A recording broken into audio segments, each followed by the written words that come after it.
കാട്ടാക്കടയിലെ വികസന സാധ്യതകൾ എല്ലാവർക്കും ഒരുപോലെ പ്രയോജനപ്പെടും വിധമാണ് Kattal at IT know your Kattakada instantly app രൂപകൽപ്പന ചെയ്തിരിക്കുന്നത്.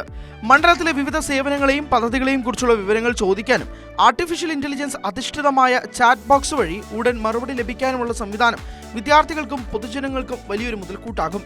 ഡിജിറ്റൽ യുഗത്തിലെ കാട്ടാക്കടയുടെ പ്രയാണം അഭിമാനകരമാണെന്ന് പ്രീ ലോഞ്ചിംഗ് നിർവഹിച്ച ധനമന്ത്രി KN ബാലഗോപാൽ പറഞ്ഞു. വികസന യാത്രയിലെ പുതിയൊരു തുടക്കമാണെന്ന് കാട്ടാക്കടയുടെ MLA IB സതീഷും വിശദീകരിച്ചു. ഞങ്ങൾ വിദ്യാർത്ഥികളോട് പറഞ്ഞത് അവരുടെ സഹായത്തോടെ ഈ AI കാട്ടാൽ ആർട്ടിഫിഷ്യൽ ഇന്റലിജൻസിന്റെ സാധ്യത ഉപയോഗപ്പെടുത്തി സമഗ്രമായ ഒരു വിവര സഞ്ചയം തയ്യാറാക്കണം. അതിന് നിങ്ങളുടെ സഹായം വേണം. വിദ്യാർത്ഥിനികൾക്ക്, ലൈബ്രറികൾക്ക്, റെസിഡൻസ് അസോസിയേഷനുകൾക്ക് ആ ഗൂഗിൾ ഫോമിൽ ഡാറ്റാസ് ഇൻപുട്സ് നൽകാവുന്നതാണ്. ഗീതു ശിവകുമാർ കാട്ടാൽ അറ്റ് IT ആപ്പിന്റെ പ്രവർത്തനങ്ങൾ പരിചയപ്പെടുത്തി.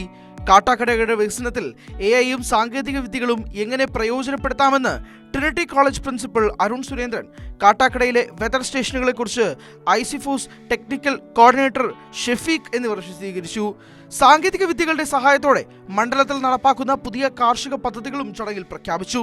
ഏപ്രിലിൽ വിളപ്പിൽ പഞ്ചായത്തിൽ 1 ഏക്കറിൽ നെല്ലും പള്ളിച്ചൽ പഞ്ചായത്തിൽ 1 ഏക്കറിൽ പച്ചക്കറിയും കൃഷി തുടങ്ങും. കാട്ടാക്കടയിൽ കൃഷി ചെയ്യുന്ന തണ്ണിമത്തൻ യങ് ഇന്ത്യൻസുമായി ചേർന്ന് ബ്രാൻഡ് ചെയ്ത് വിപണിയിലെത്തിക്കും.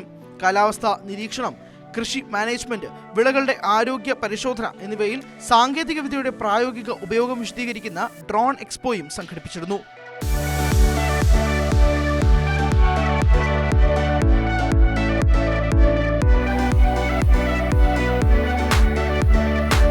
ന്യൂസ് 18 കാട്ടാക്കട.